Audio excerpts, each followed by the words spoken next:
Look at that trophy list. We are getting you ready for the 110th Lamar Hunt U.S. Open Cup. That's Tony Meola lifting the trophy for what at the time was the Kansas City Wizards. But when you look at the most Open Cup titles in history, Sporting Kansas City right there in a large tie with 4 of those trophies. And I think it's a little funny, guys, because I'm sitting here surrounded by soccer legends.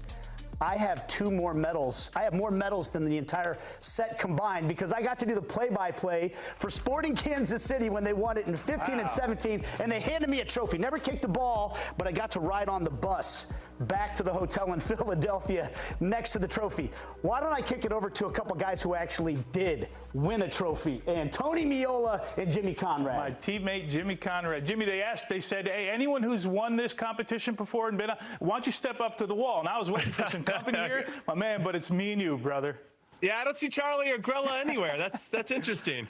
Unlucky boys. Everyone, we were just talking in the green room prior. Just thoughts on the night. Like I remember the free kick at the end from Igor Simutenkov. I remember part of the night. What are your memories of 2004? Which, by the way, wasn't all that long ago, Jimmy. Just for the record. No, it wasn't that long ago. One of the highlights for sure was winning the trophy when it got renamed to Lamar Hunt in honor of him, and he was still alive at that point, and he came down and was so excited that we had won it at Arrowhead Stadium. I mean, getting a hug from him when his name just got onto the trophy was a really cool experience. And to do it against a team in the Chicago Fire, who were a club that wanted this trophy, did everything in their power, put so much energy and enthusiasm and spirit into trying to win this trophy, which is evidenced by them winning 4 trophies of their own, made it even more special because we were going up against a team that put everything into it, including our very own Jesse Marsh. It's always nice to have one over Jesse Marsh in particular. So it was a special experience, and the best thing about winning is that they can never take it away from you. So to be able to do it with you in particular, Tony, was very special. You know, there's a couple things as you talk about. The Lamar Hunt part of the story was really important to us. The other part for me was growing the sport in Kansas City, right? Because it was relatively new. It wasn't mainstream, obviously, with the Royals and the Chiefs there. We kind of had to find our way all the time. So that was also part of it. One thing I do remember from the run-in, we played San Jose, and you had come from San Jose. Like, I remember I think we were training indoor one day because of the weather, and I remember talking to a younger Jimmy Conrad and how important this really was. But talk about the fun of playing a team that maybe didn't necessarily, they let you go, right? And we were lucky to have you in Kansas City.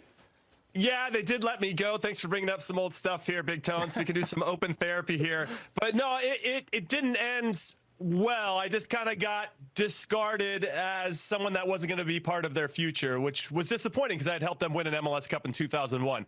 However, I was thrilled to have a fresh start under Bob Gansler, to be able to play with you and Josh Wolf and some other guys, a big thrill, Preki, obviously. So it was exciting to have this new chance and to kind of start fresh. And so for us to have this nice run in 2004, we were only a couple points off the Supporters Shield. We ended up getting the MLS Cup final as well, and we won the Open Cup, and we really had a special group of players. And we played San Jose in the semifinals. We had Igor Simutenkov, who scored the winner. He scored a penalty. Josh Wolf drew a penalty, and we ended up winning that one 1-0 as well. So it wasn't like we were crushing it on our way to the trophy, but we made the plays that mattered. And again, they can't take it away from us. We are forever known as an Open Cup champion, and that is the best. Grella, Charlie, do you know what that feels? They don't know what it feels like, Tony. Let's just keep it moving. Keep it moving. Yeah, I'll let them know by the end of the show what that feels like.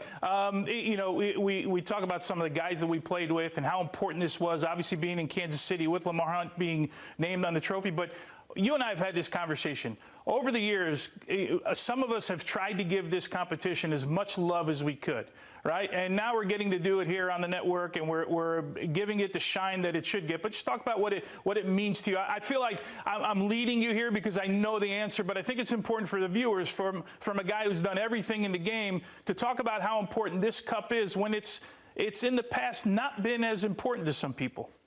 Okay, well, first and foremost, it's the oldest competition we have in this country, and I think that history should be respected and that everybody should throw everything they can into trying to win this trophy.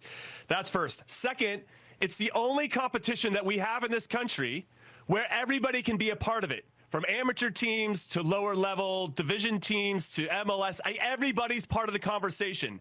It's the only competition. And now you can decide how much you want to put into it from an MLS perspective, or you can throw everything into it like we're seeing with El Farolito, who are an incredible story out here in the Bay Area, who are proving that you can find talent in all different corners. And maybe their luck didn't work when they were trying to do it individually, but as a group, they're proving that there's a lot of talent that if they just get a chance to shine, they can. So I'm curious to see how they do against the Sac Republic this week. But everybody's part of the conversation. And I think that's what matters. And everybody feels like they're a part of it. And I wish we had more of that in this country overall, because I think it would be a positive message that would have a nice ripple effect for every level of the sport, including down to our grassroots. Yeah, no doubt about it, Nate. That says you can read behind him there. That's Open Cup champion Jay Conrad.